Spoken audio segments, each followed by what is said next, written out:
howdy folks, how the hell are ya? Time to discuss, and it's overdue, day 2 of the Beermonsters trip to the Barossa Valley. We took the the Beermonsters, down to wine territory. You've possibly seen the video already from the trip down and from day 1.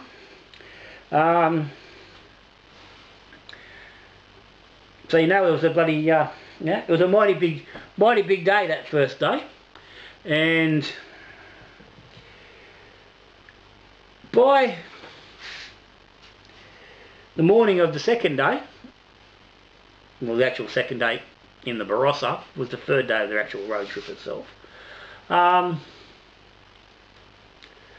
monsters were a little shabby in the morning. Yep. I was probably a bit less shabby. Well, not probably. I was a little bit less shabby than Mullows and Matty were. I'd gone off to bed about 1 o'clock, somewhere around there, and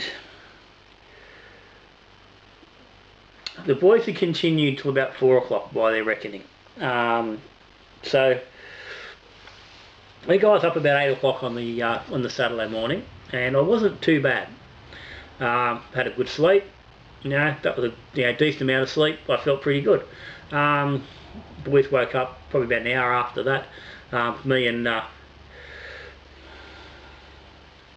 Ryan had gone down to the local servo and picked up a an iced coffee and a servo sandwich to start the morning. While we waited for the boys, they've gotten up. We've had coffee and sort of muddled our way through and showers and whatnot, and we're off again for another day of adventuring. And everyone, by the time we got sort of everyone had showered and got going, we were feeling pretty good.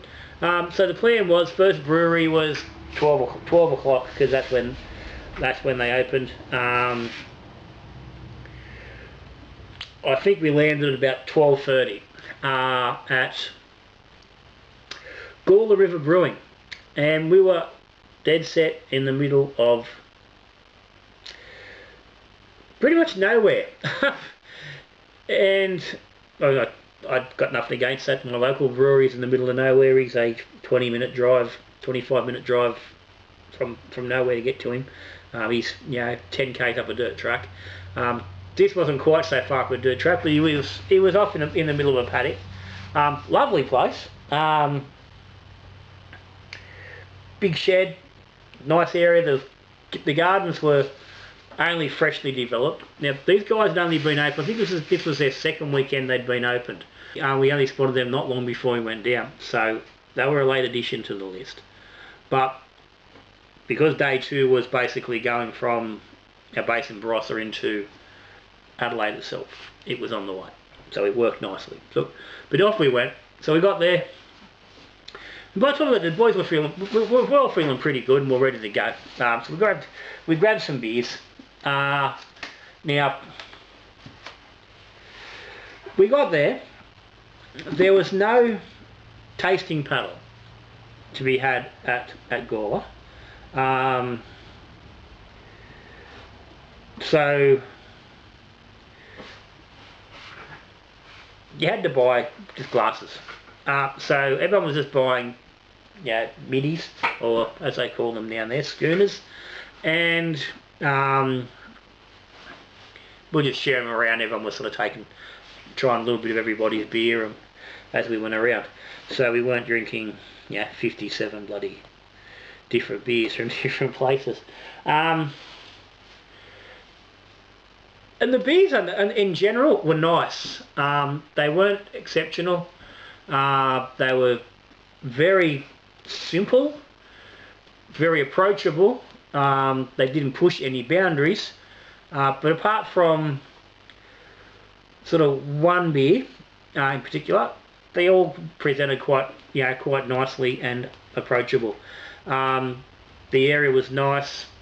It was a nice little. It was a lovely day. It was sunny. It was a nice day out. It was a bit cool still, but it was nice out.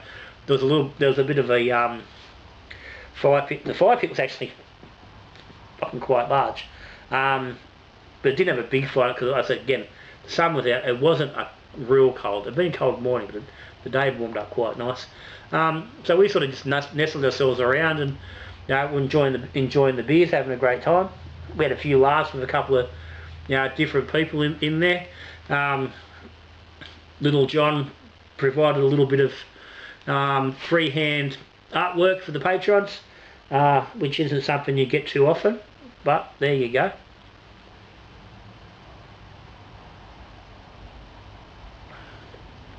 Beer wise though,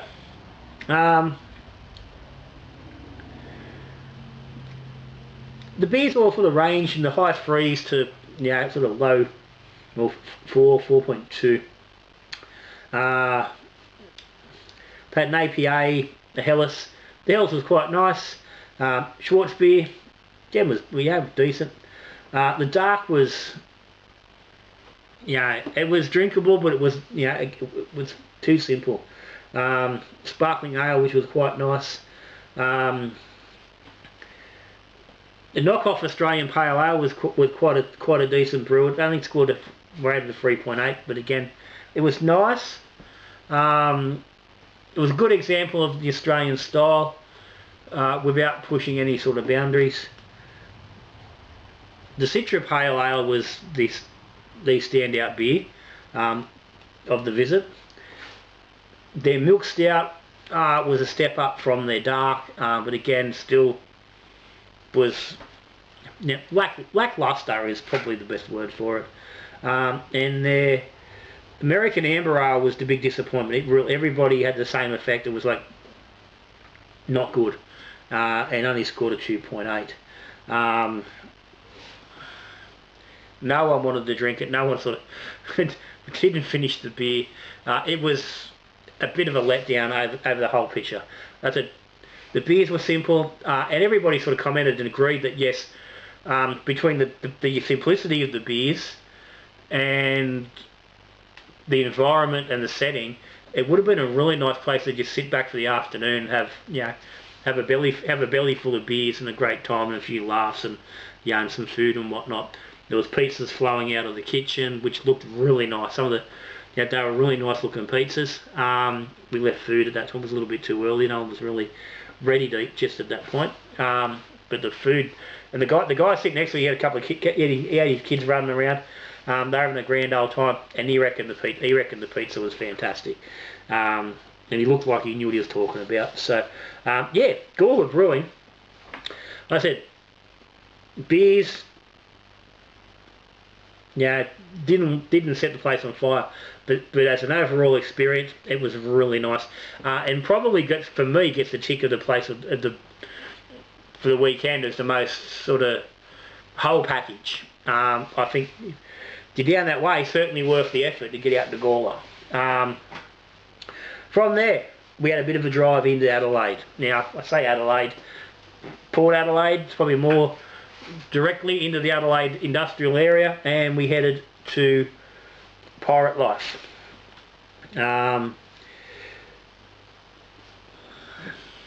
Which Little John wasn't sure if we should do Pirate Life, but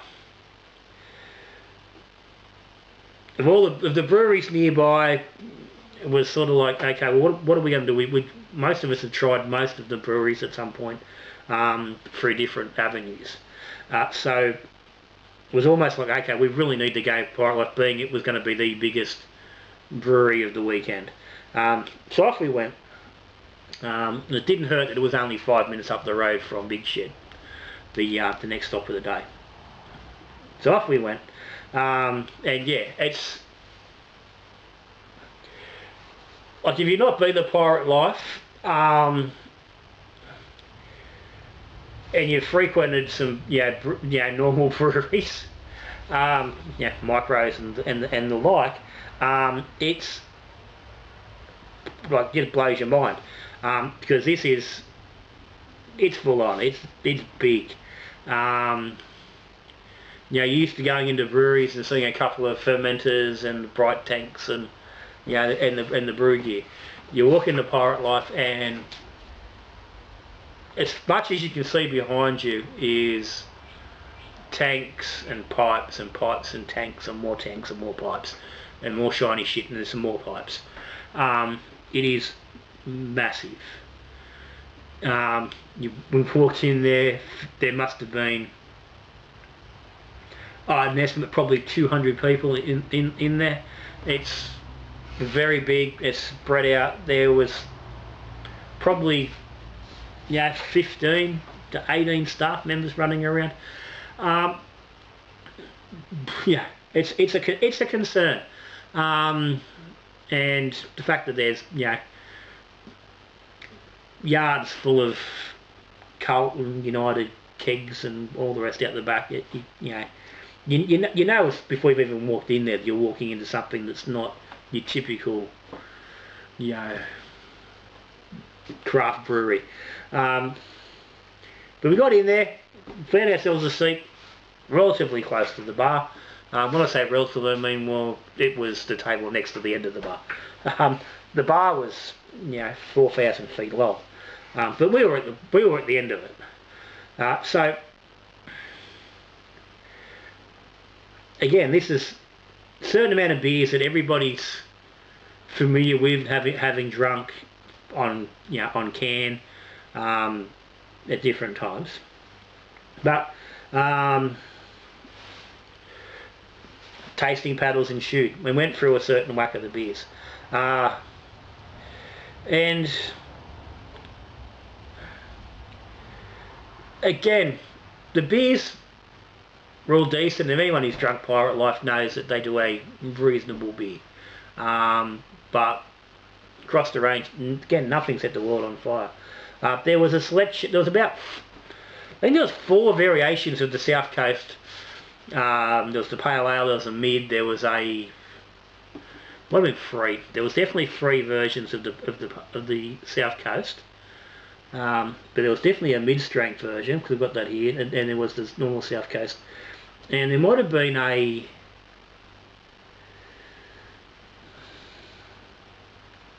can't think what the third one, but there was definitely a 3rd version of the South Coast. But the boys went for a range of beers. The South Coast on tap, 4.1. Yeah, it's a nice drop. I mean, it's the beer I like. I don't mind it. I don't mind it in cans. I've said that many times. Quite often, if I'm at parties or whatnot down the coast, or I'm having a looking for beers at home when I'm down the coast, down the cabin, I quite often will grab a 4-pack of the South Coast. I don't mind it. It's an easy drinking beer. It's simple. You don't need to think about it. And that's it. The Mid was same beer, just a little bit bloody, a little bit gentler. It wasn't, as a result, it wasn't quite as nice. 3.9. South Coast we gave 4.1. Frontside Pale 3.8. Also the same as the Cali Pale. And again, just very generic, exactly what you'd expect to get, and nothing more. Right on line with the the craft brew that's been brought out by one of the big boys. Exactly what you expect them to do. Cold IPA 3.7 was one of the lower rated beers. The Fire IPA 3.6 was the lowest. No one really enjoyed what the Fire was doing, and that's on par with how, but my experience just in general with Fire beers, I think it's a bit of a wank, and it doesn't make a good beer. Best beer of the day, best beer at Pirate Life was the Choc Banana Stout, which was nice, 4.2, and it actually tasted like it had banana lollies.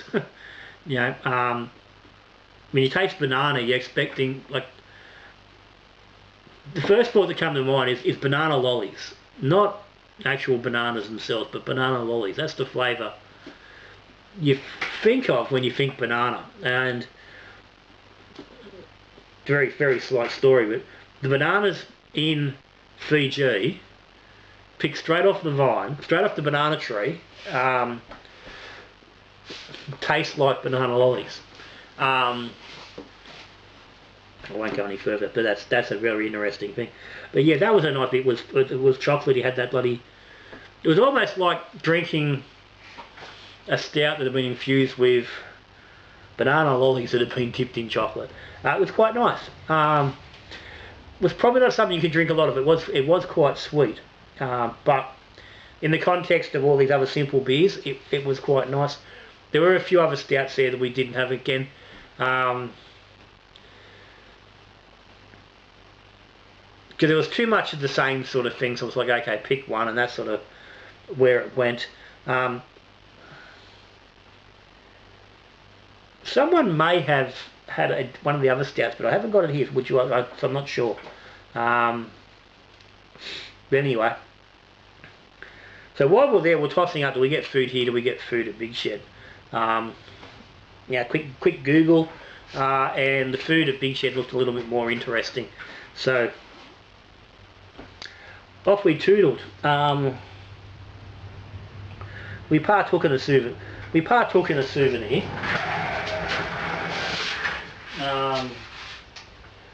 On our way out, just a Pirate Life glass. The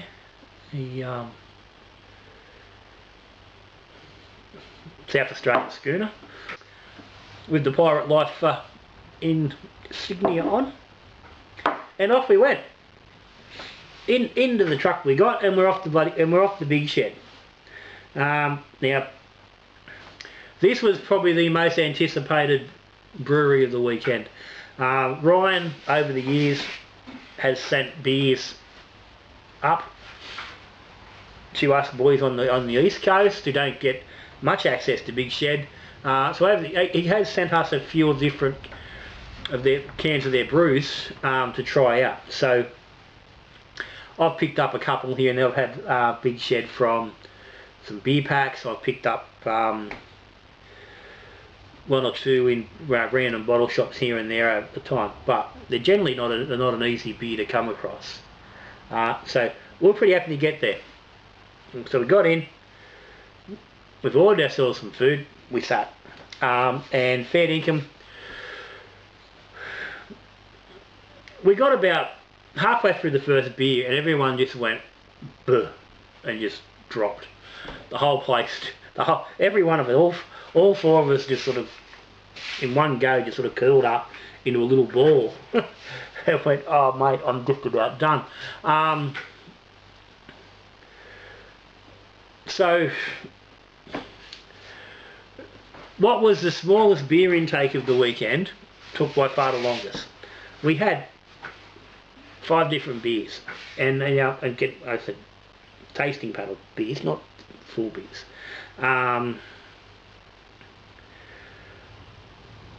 Granted, as an overall thing, the alcohol content was a little bit higher here, but basically, yeah, we hit food, and the preceding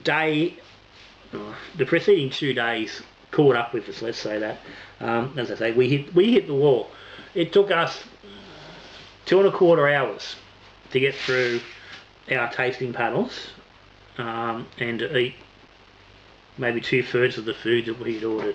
But anyway, part of the build-up for Big Shed was the red IPA. We knew they had a red IPA because we hadn't got a red up to this point. Everywhere we went, we could not get a red IPA. So we were pretty pleased when we got in there. But anyway, we went with the boozy fruit. You got it. 4.3. Yeah, it's a great beer.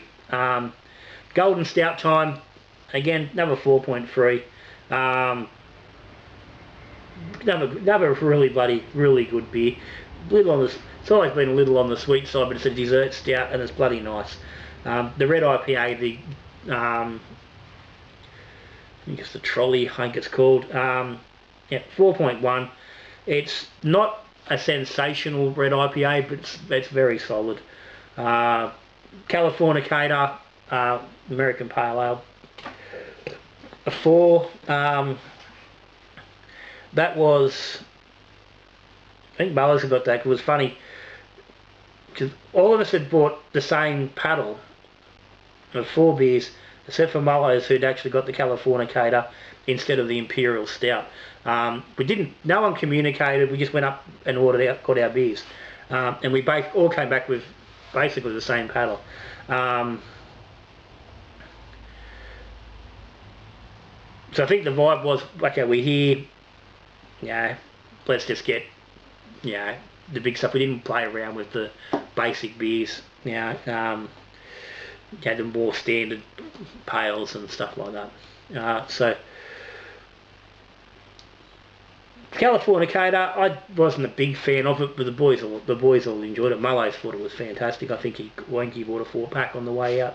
The Imperial Stout was bloody yum. Beer of the week. The beer of the weekend, without a doubt. 4.5 out of 5. It was an absolutely sensational beer. I think by memory it was about 13%. 13%. It was a big beer, and yeah, that was one that took the boys longest. We really took our time getting through that. Everyone had sort of pushed it back a little bit, and yeah. So at the end of the day, it probably took us best part of an hour just to drink that last stout.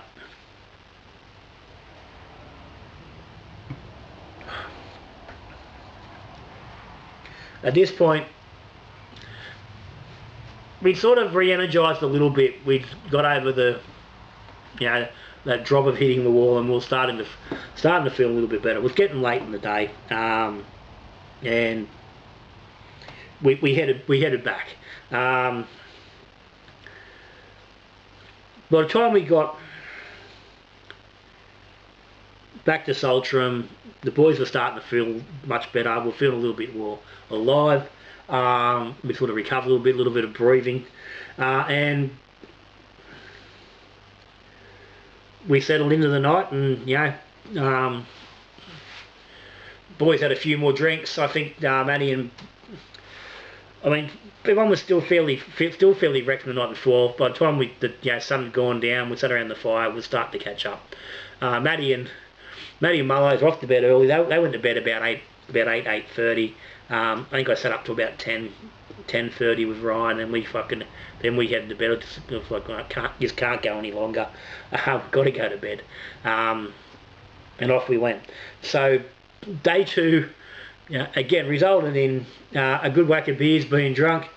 We had a great time. Again, plenty of laughs along the way. Let's say 1, 2, 3, 4, 5, 6, 7, 8, 9, 10, 11, 12, 13, 14, 15, 16, 17, 18, 19, 20, 21. 21 individual beers at the breweries. Again, we're home for about another probably 6 to 8, depending on which of the Beermonsters you were at the time. And that was it. So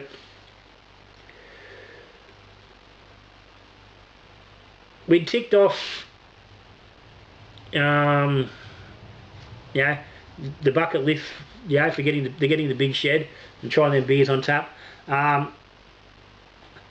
If you can get down there, if you get hold of Big Shed beers, do so. Especially the bigger beers, they do a really good job. So that was day 2. Off the bed. As we went to bed, let's call this one quits, and we'll leave day 3 free for another video. But that's it. You guys have any comments or any questions, stick them down the bottom. Thumbs up to the Patreons. If you subscribe to the channel, thank you. If you're not, hit the subscribe button, ring the notification bell. Don't miss any videos. If you like the story or the video, give me a thumbs up. But anyway, so I'll see you in the next video, guys, when we're brewing beer, drinking beer, or talking beer. Good brewing.